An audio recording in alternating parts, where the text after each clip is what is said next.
Welcome to the very first Unwrapped by Flutterby Oddities. I'm Dani, and I'm going to show you how I make this super easy little pendant. We love to give stuff away, and I want to give this one away to one of you, so stick around until the end to figure out how to win it.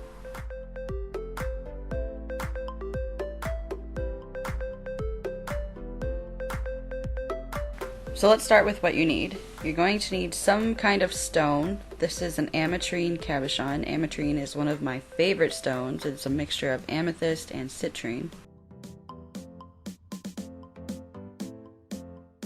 For this piece, I am using 20 gauge dead soft pure copper wire. It's square. You don't have to use square. You don't even have to use copper. I would just recommend staying around 20 gauge. You'll need 3 strands of those, about 8 inches long.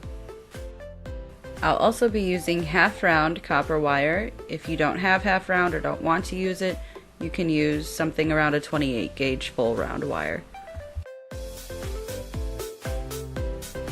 And lastly, of course, you need your pliers. You don't need anything fancy if you're just getting started with wire wrapping. You can get a set of them on Amazon for like $7. So the first step is to make a frame for our stone. So we'll start that by putting our 3 wires next to each other and then binding them together with our half round or with your 28 gauge full round, whatever you have. If this is your first time wrapping and you did decide to use the half round wire, the inside of the bind is the flat side of the half round and the outside is the rounder side. Now as far as how many times to wrap it around, that's entirely up to you. I've done as little as 2 or 3 and I've done as many as like 10, so it's totally your choice.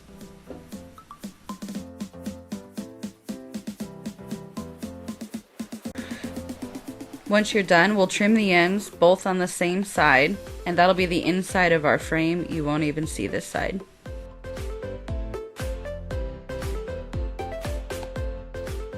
When they're all as close together as you can get them, go ahead and use your pliers to flatten them down.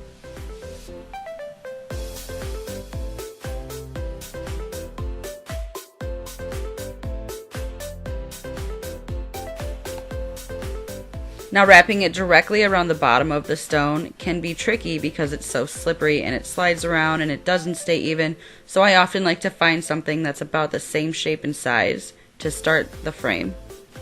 In this case it was my thumb, and it was a perfect fit. From there we can use the stone as a guide to figure out where we need to pinch the top and bend it upwards, and that'll be our bail.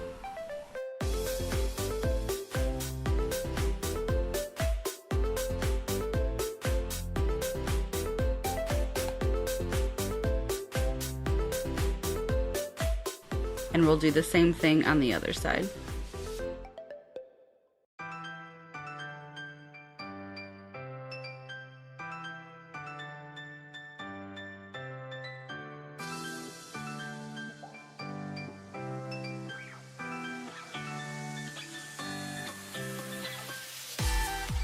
Now that the frame is coming along and it's taking the shape of our stone, we're going to take some more half round, or again your smaller gauge full round, and we're going to start making our bail.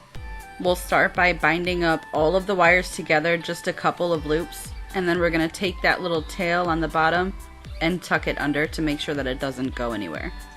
You'll often see me stop and pinch things together with my pliers. That's just to make sure that things stay aligned as I go.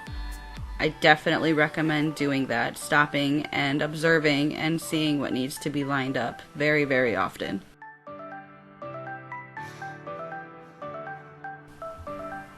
Now that everything feels lined up to me, it's time to keep going. I'm going to trim that little end off and then tuck it under and give it a good pinch just to make sure it doesn't slide around.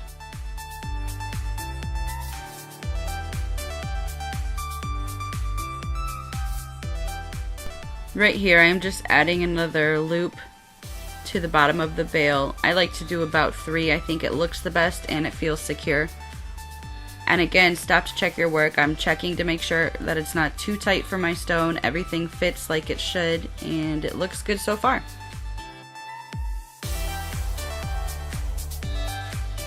Now it's time to finish our bale. So what I'm doing is I'm pulling forward the 2 front rows of wires.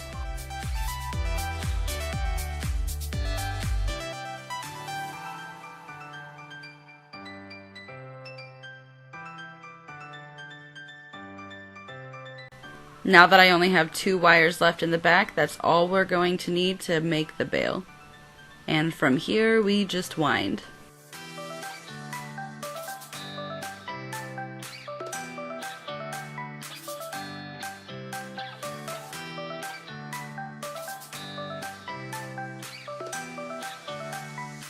Every 6 or 7 loops I like to stop and use my pliers to just flatten it all down just to keep it clean.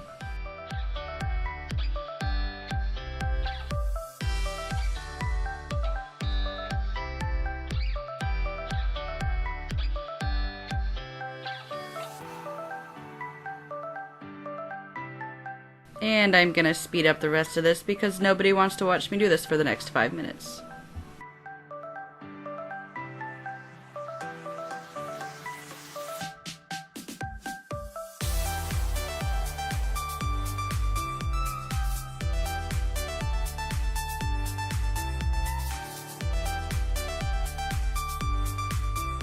After it's about 1 inch to 1.5 inches long, we're going to take the base and just slightly bend it forward.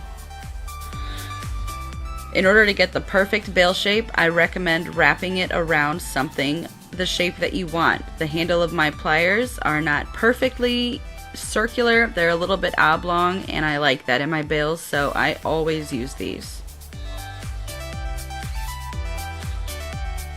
From here, go ahead and take that excess wire right at the end of your loops and just bend it out of the way a little bit. We'll line up our bale and pinch it together. And then we'll use that tail from our half round and we're going to wrap it all the way around everything, and that's going to keep the bale from flopping around.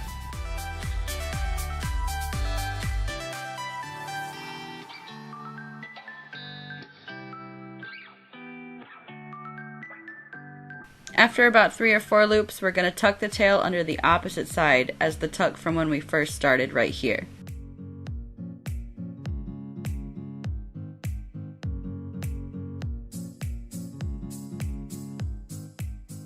Here I'm just using my pliers to tuck that in because my fingers can't really reach underneath that bale loop too well.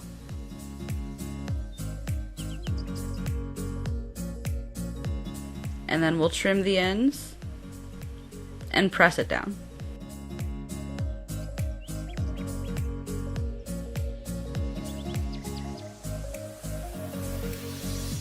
Again, stopping to check our work, make sure the stone slides in there nicely.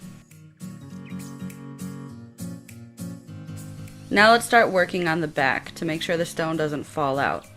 This part does not have to be particular, you can bend it whichever way you want to do it. This is just how I'm doing this piece. My favorite way is to start with both of the wires together and then have them split off.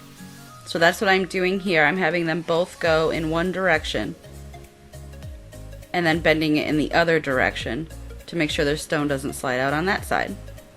We'll take our half round wire and just slide it through that back wire in the frame and then grab the backing as well and start wrapping it around just to keep it in place.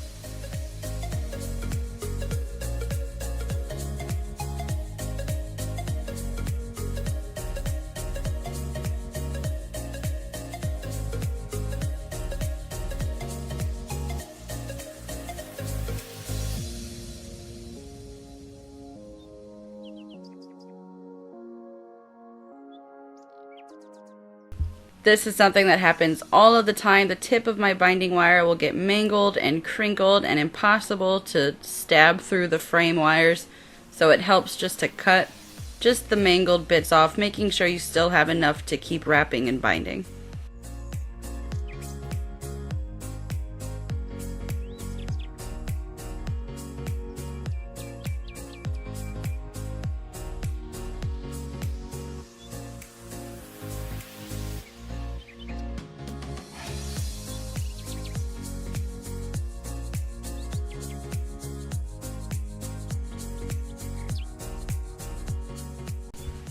You really only need 2 to 3 loops just to keep it secure. And then we're going to go ahead and trim and tuck those ends.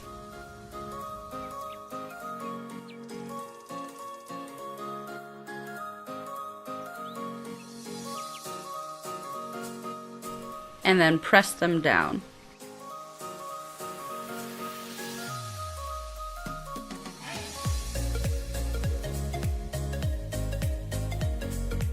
So here's where things got a little out of the ordinary for me. I usually would finish the back and put the stone through the front. However, I realized that the front wires in the frame were pulled a little bit too tight and the back of the stone didn't fit all the way through. So I'm gonna have to put the stone in now and then finish the back while the stone is already in place. Wire wrapping has mistakes and uh-ohs all of the time, and you adapt, and that's just part of it. So I'm happy that it happened just so I can show you what I did to work around it. So now I'm finishing up the backing, and what I'm doing is splitting them off just to give them like a cool design. It doesn't have to be any specific type of way still, it's just whatever you feel like the wires want to do. So for me, I'm going to curl with my round nose this little loopty here. It adds a nice design as well as it's functional. It holds the stone from sliding out the back.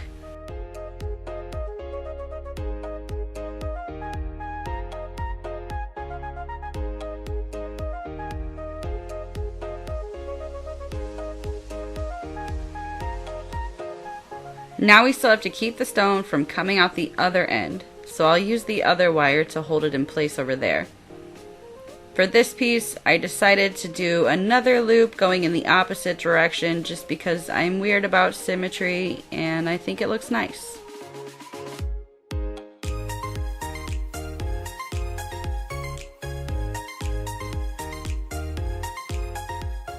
Again, using some more half round wire to bind it around and keep that loop in place. I didn't need one on the other one because it wasn't connected to the frame at all. It was right in the middle, but it's not going to go anywhere. It doesn't have to be secured.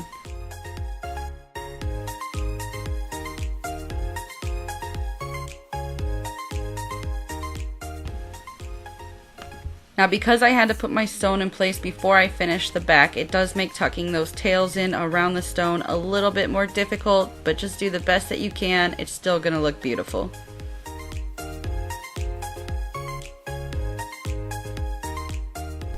And the back is finished. It is elegant, but still very simple to do.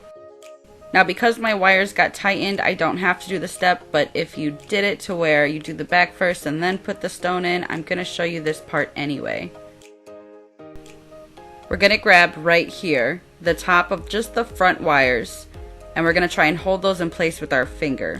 While we do that, we'll use our other hand and we'll grab the bottom part of the wire right here, and we're going to try to pull that forward while holding the top of the wire in place where it is. Feel free to move these out of the way. It's not going to hurt anything. So we're holding the top of it in place while pulling at the bottom just a little bit.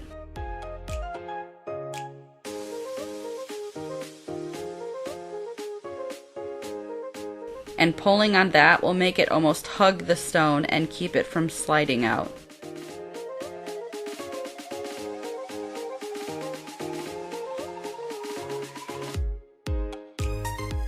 Just going to make them symmetrical, and that is not going absolutely anywhere.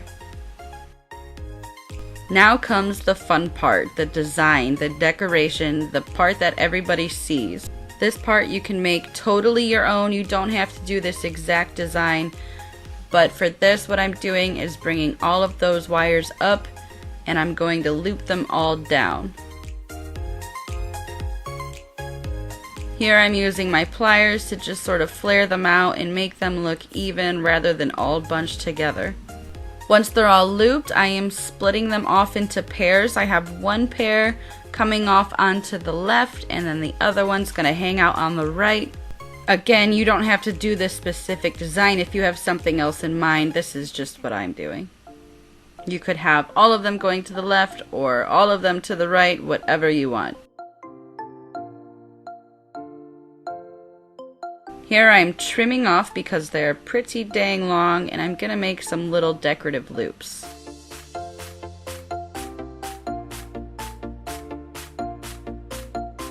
I'll trim this one a little bit longer just so that the loop hangs a little bit lower than the top.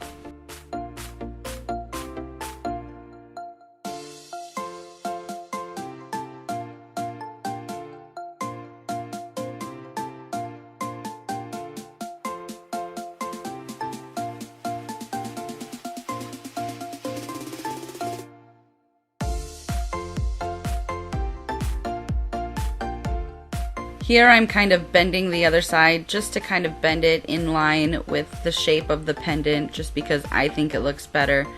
You can do whatever you want with this part too. Keeping this tutorial simple, I'm just doing a couple more decorative loops on the other side as well.